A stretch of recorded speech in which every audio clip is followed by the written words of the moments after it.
الحمد لله رب العالمين والصلاة والسلام على أشرف الأنبياء والمرسلين نبينا محمد وعلى آله وصحبه أجمعين. يقول الله سبحانه وتعالى في كلامه المجيد: أعوذ بالله السميع العليم من الشيطان الرجيم. بسم الله الرحمن الرحيم. يوم يكشف عن ساق ويدعون إلى السجود فلا يستطيعون خاشعة أبصارهم ترهقهم ذلة وقد كانوا يدعون إلى السجود وهم سالمون. میرے بھائیوں، دوستوں اور ساتھیوں، اللہ سبحانہ و تعالیٰ کا بڑا کرم ہے کہ اللہ نے ہمیں اور آپ کو مسلمان بنایا ہے، اسلام کی دولت سے نوازا ہے. دنیا میں اللہ کی بے شمار نعمتیں ہم اور آپ دیکھ رہے ہیں اور استعمال کرتے ہیں. اگر اللہ سبحانہ و تعالیٰ کسی ایک نعمت کو آپ سے چھین لے، سلب کر لے، تو ہم اور آپ ہکے بکے رہ جاتے ہیں. اب آپ بتائیے، جب ہم ماں کے پیٹ میں تھے، بطن مادر میں تھے، نطفے کی شکل میں تھے، اس وقت سے لے کر دنیا کے اختتام تک یا ہماری موت تک آپ نے کبھی شمار کیا ہے کتنی نعمتیں استعمال کر رہے ہیں؟ اللہ اکبر. اللہ سبحانہ و تعالیٰ اسی لیے جا بجا قرآن پاک میں ان نعمتوں کا تفصیلی تذکرہ فرماتا ہے. سورہ واقعہ پڑھیے اور دیگر صورتوں میں اللہ فرماتا ہے: افرأیتم الماء الذی تشربون، بتاؤ جی کیا خیال ہے جو تم پانی پیتے ہو، آسمان سے ہم نازل کرتے ہیں، بادلوں سے ہم نازل کرتے ہیں کہ تم نازل کرتے ہو؟ افرأیتم ما تحرثون، بتاؤ ذرا تم جو کھیتی کرتے ہو ہم اگاتے ہیں کہ تم اگاتے ہو؟ اس طرح کی نعمتوں کو آپ گنتے چلے جائیے. اللہ سبحانہ و تعالیٰ نے گنایا ہے. اور ایک صورت کو سورۃ النعمت ہی کہا جاتا ہے، سورۃ نعمت ہی کہا جاتا ہے سورہ نحل کو. ایک ایک نعمت، آپ جس میں رہتے ہیں، جو لباس پہنتے ہیں، جو کھاتے ہیں، جیسے وقت پہ آرام کرتے ہیں، اللہ نے پہاڑ کو کس کام کے لیے آپ پیدا کیا ہے، آسمانوں کو کیوں بنایا، ساری حکمتیں اور تفصیل اس میں بیان فرمائی. کہنے کا مطلب کیا ہے؟ یہ ساری نعمتیں آپ کے لیے، لیکن آپ کو پتہ ہے کہ سب سے بڑی نعمت کون سی ہے؟ نہیں، غور کیجیے ذرا سا.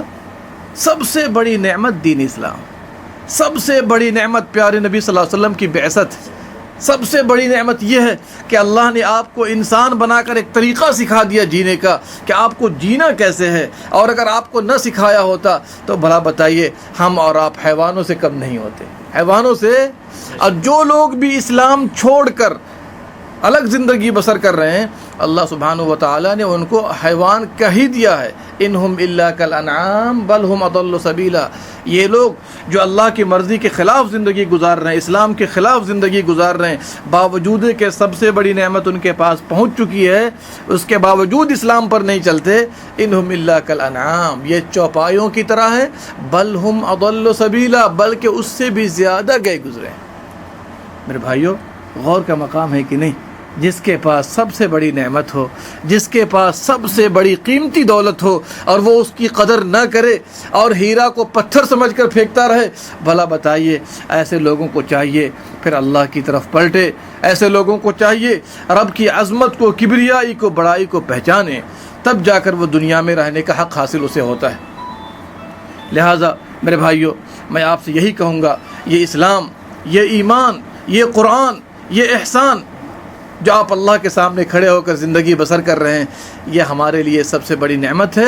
تو جب یہ بڑی نعمت ہے تو اس کا شکریہ ادا کرنا اسی حساب سے ضروری ہے. اس کا شکریہ ادا کرنا اسی حساب سے ضروری ہے. لیکن آج ہم مسلمان اس میں ناقدری کا شکار ہیں. سب سے زیادہ ناقدری اگر کر رہا ہے اسلام کی، ایمان کی، قرآن کی، تو سب سے زیادہ مسلمان کر رہا ہے. لاکھوں لاکھ غیر مسلم اسلام میں آ رہے ہیں، لاکھوں لاکھ ہیں وہ اسلام میں آ رہے ہیں اسلام کی اچھائی کو دیکھ کر، اور آپ اسلام کو چھوڑ کر بھاگ رہے ہیں. بتائیے کون سی عقل مندی ہے یہ؟ اس لیے میرے بھائیوں، قدر کیجیے اس کی. قدر نہیں کریں گے اللہ نعمتوں کو چھین رہا ہے، اللہ نعمتوں کو چھین رہا ہے. آپ نہیں دیکھ رہے ہیں ہمارے ملک کے ملک خالی ہو رہے ہیں، گاجر مولی کی طرح مسلمانوں کو کاٹا جا رہا ہے. گاجر اور مولی کو آپ کم از کم چھیل کر کے کاٹتے ہیں نا. آج کے مسلمانوں کی مرد ہو، عورت ہو، بچہ ہو، بوڑھا ہو، ایسے انداز میں کاٹا پیٹا جا رہا ہے کہ بالکل شمار سے باہر ہے. اب پوری دنیا تماشائی بنی ہوئی، پوری دنیا تماشائی بنی ہوئی. میرے بھائیوں، قدر کیجیے. واللہ اس سے بڑھ کر کوئی نعمت نہیں ہے جو آپ کو اللہ نے دے رکھی. قدر کیجئے، وہ وقت آئے گا کہ آپ چاہیں گے اسلام پر چلنا، اللہ توفیق نہیں دے گا. اگر آپ ابھی قدر نہیں کرتے ہیں اللہ توفیق کو سلب کر لیتا ہے. اللہ نے فرمایا قرآن پاک میں، اللہ سبحانہ و تعالیٰ فرماتا ہے سورہ انفال، یا ایھا الذین آمنوا استجیبوا للہ وللرسول، اے ایمان والو جب بھی اللہ اس کے رسول تمہیں پکاریں، آواز لگائیں، فوراً قبول کیا کرو، فوراً لبیک کہو، فوراً آؤ بڑھ کر. کیوں؟ لما یحییکم، وہ تو ایسے کام کا حکم دیتے ہیں جس سے آپ کو زندگی ملے گی. آج ہم دنیا کے کام کو سب سے آگے رکھتے ہیں. کیا آپ غور نہیں کرتے؟ اذان ہوتی ہے ہم کمرے میں چلے آتے ہیں، اذان ہوتی ہے ہم گاڑی میں بیٹھے رہ جاتے ہیں، اذان ہوتی ہے دکانوں سے نکل کر کمرے میں گھس جاتے ہیں. نماز ہو نہ ہو کوئی بات نہیں. کہ آپ ہم سے چھپ سکتے ہیں، انسانوں سے چھپ سکتے ہیں، متووں سے چھپ سکتے ہیں، کہ اللہ سے بھی چھپ جائیں گے؟ نہیں. سوچئے ہمارا ایگریمنٹ اللہ کے ساتھ ہے یا انسانوں کے ساتھ ہے؟ نہیں سوچئے ذرا سا. کیا آپ کو نہیں پتا ہے اللہ کی مار میں آواز نہیں ہے؟ جب وہ مارتا ہے نا پوری دنیا مل کر بھی آپ کو بچانا چاہے بچا نہیں سکتی. آج تو دنیا سمٹ گئی ہے، انٹرنیٹ کا دور ہے، فیس بک کا دور ہے.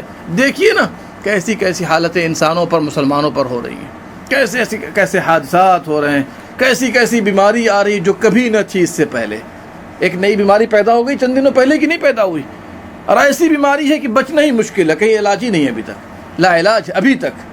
میرے بھائیوں آپ یاد رکھیے اللہ سبحانہ و تعالیٰ کب ناراض ہوتا ہے کہ آپ کھاتے ہیں اس کا، پیتے ہیں اس کا، سب کچھ اس کا استعمال کرتے ہیں اور اسی پتے میں سوراخ کرتے ہیں. بھاگتے کہاں ہو جی؟ کس کے بندے ہو؟ کس نے پیدا کیا؟ سارا ریموٹ تو اس کے ہاتھ میں ہے. بتائیے نا، ایک موٹی سی عبادت نماز، موٹی سی عبادت، میں زیادہ تفصیل میں نہیں جانا چاہتا ہوں. 5 وقت کی نماز آپ نے کبھی غور کیا ہے؟ کیا اللہ سبحانہ و تعالیٰ نے سارے احکام زمین پر نہیں دیے پیارے نبی صلی اللہ علیہ وسلم کو؟ دیا کہ نہیں دیا؟ سوائے کس عمل کے؟ سوائے کس عمل کے؟ بولیے نا. نماز کے. نماز کو اوپر بلا کر کیوں دیا؟ نیچے نہیں دے سکتا تھا؟ نیچے دے سکتا تھا کہ نہیں دے سکتا تھا؟ اس کی سب سے بڑی وجہ یہ ہے کہ اے پیارے حبیب، جیسے ہم نے آپ کو بلا کر اپنے پاس دیا ہے 7ویں آسمان پر، ویسے ہی نماز پڑھنے والا اوپر پہنچ جائے گا. نماز پڑھنے والا اوپر پہنچے گا جیسے ہم نے آپ کو بلا کر اپنے پاس دیا ہے. اور ہم نے تحفہ دیا ہے آپ کو. کیا دیا ہے؟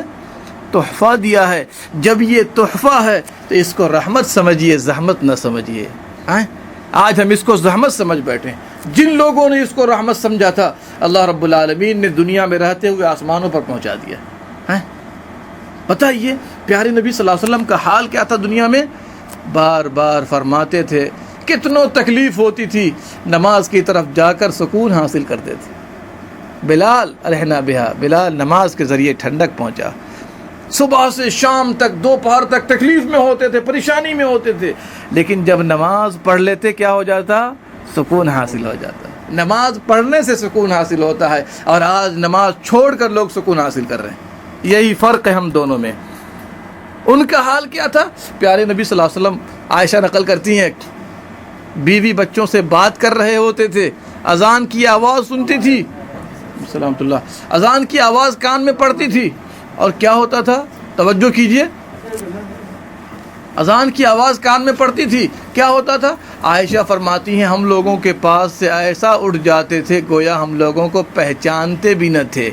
اور ہمارا سارا کام کب ہوتا ہے؟ اذان کے بعد ہوتا ہے. کھانا کھاتے ہیں کب؟ عشاء میں. ہم کب کھاتے ہیں؟ اذان کے بعد گھر میں گھس جاتے ہیں. 2 رکعت 3 رکعت 4 رکعت نکل جائے کوئی افسوس نہیں اس کا. یہی ذلت کی وجہ ہے. ذلت کی وجہ یہی ہے کہ ہم نے اپنے کام کو آگے بڑھایا، اللہ کے کام کو پیچھے کیا، اللہ نے ہمیں پیچھے کر دیا. آپ کتنوں ہی پیسے کما لیں، کتنوں ہی پیسے کما لیں. یہی فرق ہے.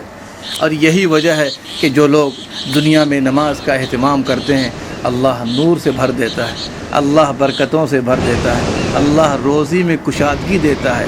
ہم اور آپ کاموں کی طرف بھاگتے ہیں روزی کے لیے. اللہ والے جو اللہ کو پہچانتے ہیں روزی کی طرف نہیں بھاگتے، اللہ کی عبادت کی طرف بھاگتے ہیں. اللہ کہتا ہے روزی تو ہم دیتے ہیں، کام سے روزی نہیں ملتی ہے۔ اگر یہ یقین پیدا کر لیجئے کہ نماز پڑھنے سے روزی ملے گی، برائیوں سے بچنے پر روزی ملے گی، تو اللہ تعالیٰ ایسی جگہوں سے دے دے گا آپ سوچ بھی نہیں پائیں گے۔ یہ میں نہیں کہہ رہا ہوں، اللہ کا فرمان کہتا ہے وَأَمُرْ أَهْلَكَ بِالصَّلَاةِ، گھر والوں کو نماز کا حکم دیجئے، وَاصْطَبِرْ عَلَيْهَا، اس پہ ڈٹ جائیے، نَحْنُ نَرْزُقُكَ، روزی تو ہم دیتے ہیں، وَالْعَاقِبَةُ لِلتَّقْوَىٰ، اچھا انجام پرہیزگاروں کے لیے۔ مجھے بتائیے نماز کے بعد روزی کا تذکرہ کیوں کیا گیا؟ نہیں، توجہ طلب موضوع ہے کہ نہیں؟ نماز کے بعد روزی کا تذکرہ کیوں کیا گیا؟ اس لیے کہ روزی کاموں سے نہیں ملتی ہے، روزی اللہ کی عبادت سے ملتی ہے۔ کس سے ملتی ہے؟ اسی لیے اللہ نے فرمایا نا سورۃ طلاق کے اندر وَمَن يَتَّقِ اللَّهَ يَجْعَلْ لَهُ مِنْ أَمْرِهِ يُسْرًا، جو اللہ کا تقوی اختیار کرے گا، برائی چھوڑ کر عبادتوں پر آ جائے گا، اللہ اس کے سارے کام کو بنا دے گا۔ وَيَرْزُقْهُ مِنْ حَيْثُ لَا يَحْتَسِبُ، ایسی جگہوں سے روزی دے گا کہ آپ سوچ بھی نہیں پائیں گے۔ ایسی جگہوں سے روزی دے گا کہ آپ، بشرطے کہ یقین ہونا چاہیے۔ کیا ہونا چاہیے؟ یقین ہونا چاہیے۔ آئیے، جب انسان دنیا سے نکل جاتا ہے، اور پیارے نبی صلی اللہ علیہ وسلم خود دنیا سے جا رہے تھے، نماز نماز نماز کہہ کے گئے، معروف حدیث ہے ابو داؤد کی۔ اور جب انسان قبر میں پہنچ جاتا ہے، اللہ اکبر، یعنی ہم تمام لوگوں کے لیے عبرت ہے۔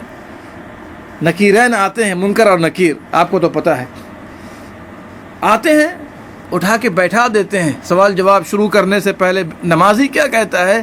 ذرا ٹھہر جاؤ جی۔ کیا کہتے ہیں؟ ذرا ٹھہر جاؤ۔ مستدرک حاکم کی روایت ہے، ذرا ٹھہر جاؤ۔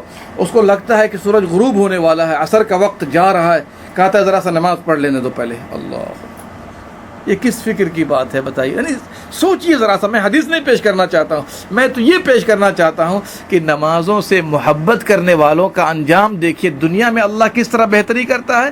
قبر میں پہنچا نہیں ہے، ابھی اٹھا کے بیٹھایا نہیں گیا ہے، اس کو فکر کس چیز کی ہوتی ہے؟ کس چیز کی ہوتی ہے؟ نماز کی ہوتی ہے۔ دیکھ رہے ہیں نا؟ اور آگے چلیے، جب قیامت قائم ہوگی، اللہ سبحانہ و تعالیٰ فیصلے کے لیے آ جائے گا۔ وَجَاءَ رَبُّكَ وَالْمَلَكُ صَفًّا صَفًّا، رب آ جائے گا فیصلے کے لیے، فرشتے صف بستہ ہوں گے۔ کس میں ہوں گے؟ صف بستہ ہوں گے۔ کیا ہوگا؟ اللہ اکبر، اللہ فرماتا ہے خود، جس کی میں نے تلاوت کی ہے، یوم یکشف عن ساق، پنڈلی کھول دی جائے گی۔ اللہ اپنی پنڈلی کھول دے گا جس طرح اس کی شان کے لائق و مناسب ہے۔ پنڈلی کھول دی گئی۔ وَيُدْعَوْنَ إِلَى السُّجُودِ، سجدے کی طرف لوگوں کو بلایا جائے گا، سجدے کی طرف لوگوں کو، توجہ کیجئے، فَلَا يَسْتَطِيعُونَ، تو لوگ اس کی طاقت نہیں رکھیں گے۔ کون لوگ طاقت نہیں رکھیں گے؟ جنہوں نے دنیا میں نمازوں کا اہتمام نہیں کیا ہے۔ توجہ کیجئے، جنہوں نے دنیا میں نمازوں کا اہتمام، اہل تفسیر نے لکھا ہے کہ بے نمازی یا کوئی بھی نماز جان بوجھ کر کے سونے والا یا نہ جانے والا، وہ سجدہ کرنا چاہے گا، اس کی پیٹھ لکڑی کے تختے کی طرح ہو جائے گی، وہ سجدہ نہیں کر پائے گا۔ چاہے گا سجدہ کرنا کہ کروں، چونکہ دعوت دی گئی ہے نا، لیکن نہیں کر پائے گا۔ آگے کیا فرمایا؟ جو اہل ایمان ہوں گے، جو نمازوں سے محبت کرنے والے، اللہ تو ان کو اپنے عرش کے سائے میں جگہ دے گا۔ وَرَجُلٌ قَلْبُهُ مُعَلَّقٌ بِالْمَسَاجِدِ، وہ آدمی جس کا دل مسجد سے لٹکا ہوا ہے، مسجد سے محبت کر رہا ہے، نمازوں سے محبت کر رہا ہے، وہ تو عرش کے سائے میں آرام کر رہا ہے۔ لوگ دھوپ میں پریشان ہیں، وہ کہاں آرام کر رہا ہے؟ عرش کے سائے میں آرام کر رہا ہے۔ اور آگے سنیے، خاشعۃ ابصارہم، بے نمازی یا نماز کا اہتمام کرنے والے سجدہ کیوں نہیں کر پائیں گے؟ ان کی نگاہیں جھکی ہوں گی، ان کی نگاہیں، وَتَرْهَقُهُمْ ذِلَّةٌ، ذلت چھا رہی ہوگی۔ وَقَدْ كَانُوا يُدْعَوْنَ إِلَى السُّجُودِ وَهُمْ سَالِمُونَ، دنیا میں سجدے کے لیے بلایا جاتا تھا، نماز کے لیے بلایا جاتا تھا، ٹال دیتے تھے، صحیح سالم تھے، صحت مند تھے، تندرست تھے، پیسے بھی جیب میں بھرے رہتے تھے، لیکن اس کے باوجود اللہ کی عبادتوں کو نہیں آتے تھے، اس لیے وہاں پر وہ سجدے نہیں کر پائیں گے۔ میرے بھائیوں، بات مختصر سی میں کرنا چاہتا ہوں، زیادہ طول نہیں دینا چاہتا۔ میں صرف یہی کہنا چاہتا ہوں، جیسے آپ کو اپنی بیوی سے محبت، جیسے آپ کو اپنے بچوں سے محبت، جیسے آپ کو اپنے ماں باپ سے محبت ہے، جیسے آپ کو اپنے رشتہ داروں اور دوستوں سے محبت ہے، کیا اللہ کی محبت اس سے کم ہونی چاہیے؟ دل سے بولیے، منہ سے نہیں سننا چاہتا ہوں میں۔ اس سے کم ہونی چاہیے، اس سے زیادہ ہونا چاہیے؟ اس سے زیادہ ہونا چاہیے۔ تو کیا مطلب؟ آپ کی تجارت، آپ کا کام، آپ کے رشتہ دار اس لائق ہیں کہ آپ سب سے زیادہ محبت کیجئے، یا اللہ اس لائق ہے کہ سب سے زیادہ محبت کی جائے؟ والذین آمنوا اشد حبا للہ، ایمان والے سب سے زیادہ محبت کس سے کرتے ہیں؟ اللہ سے کرتے ہیں۔ لہٰذا محبت کی دلیل ہے، محبت کا عنوان ہے کہ آپ اللہ سے محبت کیجئے۔ ہم اور آپ اللہ سے وہ محبت کریں کہ آپ محبت کر کے دیکھیے۔ اگر آپ نے دل سے محبت کر لی کہ اے اللہ جو حکم ہوگا سر آنکھوں پر رکھیں گے، اپنے سارے کام کو پیچھے کر دیں گے، تیرے سارے کام کو آگے رکھیں گے، اللہ سبحانہ و تعالی دنیا میں بھی آپ کا ویلکم کرے گا۔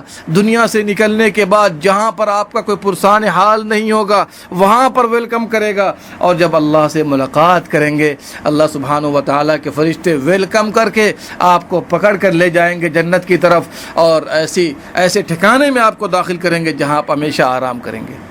لہٰذا ضرورت اس بات کی ہے کہ جس پر تمام مراحل کا دار و مدار ہے، دنیا میں اللہ کی عبادت، اللہ کی محبت، اللہ کا خوف، اس کو دل و دماغ میں بسا لیں، اور جو اللہ نے موقع دیا ہے، زندگی دی ہے، وقت دیا ہے، صحت دی ہے، جوانی دی ہے، تندرستی دی ہے، اس سے فائدہ اٹھا کر دنیا بنانے کے بجائے اللہ سے محبت کو مضبوط کر لیجئے۔ اللہ آپ کی دنیا میں بھی برکت دے گا، دنیا سے نکلنے کے بعد بھی برکت دے گا۔ جہاں جہاں پر آپ کو ضرورت ہوگی اللہ کی مدد کی، اللہ سبحانہ و تعالی آپ کا کام وہاں پر بنا دے گا۔ اللہ سبحانہ و تعالیٰ سے دعا ہے وہ ہم سب کو 5 وقتہ نماز با جماعت ادا کرنے کی توفیق دے، آخرت کے کام کو مقدم کرنے کی توفیق مرحمت فرمائے، اور ہم سب لوگ وہ دعا بار بار کریں جو ہمارے اور آپ کے امام الانبیاء اور ان کے والد محترم ابراہیم علیہ السلام نے دعا کی تھی۔ کیا دعا کی تھی؟ رب اجعلنی مقیم الصلاۃ، اے میرے اللہ، ابراہیم دعا کر رہے ہیں، شاہد دعا نہیں کر رہا ہے، فلانے دعا نہیں کر رہے، کون دعا کر رہے ہیں؟ جبکہ وہ نمازی، متقیوں کے امام، توحید کے امام دعا کر رہے ہیں، اے اللہ مجھے نماز قائم کرنے والا بنا اور میری اولاد کو نماز قائم کرنے والا بنا۔ ربنا وتقبل دعا، اے اللہ میری دعا کو قبول فرما لے۔ ربنا اغفر لی، مجھے بھی معاف کر دے، ولوالدیہ، اور میرے والدین کے بھی گناہوں کو معاف فرما دے، وللمؤمنین، تمام اہل ایمان کے گناہوں کو معاف فرما دے۔ یوم یقوم الحساب، جس دن حساب کے لیے تو آئے گا، جس دن لوگوں سے حساب لیا جائے گا، اگر تو نے ہمیں معاف کر دیا تو اے اللہ ہم جنت میں داخل ہو سکیں گے، اور اگر معافی نہ ہوئی تو پھر یاد رکھ لیجئے ایسے لوگوں کو کوئی پوچھنے والا نہ ہوگا۔ اللہ سبحانہ و تعالی ہم تمام لوگوں کو کہنے سننے سے زیادہ عمل کرنے کی توفیق دے۔ اے اللہ ہماری دنیا کو بنا دے، ہماری آخرت کو بنا دے۔ اللہ ہم تمام لوگوں کو جب تک دنیا میں زندہ رکھ، اسلام پر قائم رکھ، جب دنیا سے رخصت کر ایمان پر۔ آمین یا رب العالمین۔ اللہم صلی علی نبینا محمد وعلی آلہ وصحبہ اجمعین۔